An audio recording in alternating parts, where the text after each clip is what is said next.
श्री आदिशंकरर अरुळिय गणेश पंचरत्नम।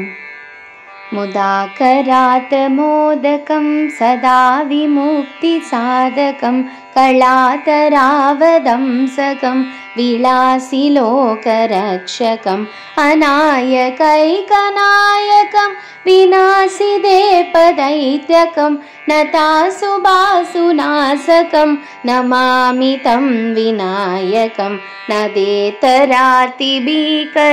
नवोदितार्कभास्वरं नमत्सुरारिनिर्जरं नतातिकाबदुत्तरं सुरेश्वरं नितीश्वरं गजेश्वरं गणेश्वरं महेश्वरं तमाश्रये परात्परं निरन्तरं समस्तलोकशङ्करं निरस्तदैत्यकुञ्जरं दरेदरोदरं वरं वरे भवक्त्रमक्षरं कृपाकरं क्षमाकरं मुदाकरं यशस्करं मनस्करं नमस्कृतां नमस्करोमि भास्वरम् अकिञ्चनातिमार्जनं शिरं तनोक्तिभाजनं पुरारिपूर्वनन्दनं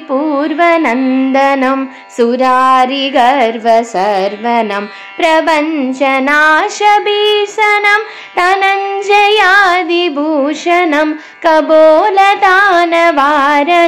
भजे पुराणवारणं निदान्तकान्तिदन्तकान्ति मन्दकान्तकात्मजम् अचिन्त्यरूपमन्तहीनमन्तराय कृन्दनं हृतन्तरे निरन्तरं वसन्तमेव योगिनां तमेव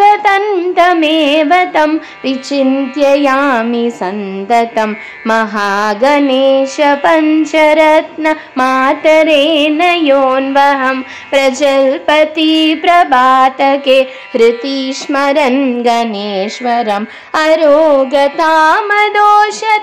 सुसाहितीं सुपुत्रतां समाहितायुरष्टभूतिमप्युपैति सोचिरात् समाहितायुरष्टभूतिमप्युपैति सोचिरात् समाहितायुरष्टभूतिमप्युपैति सोचिरात्।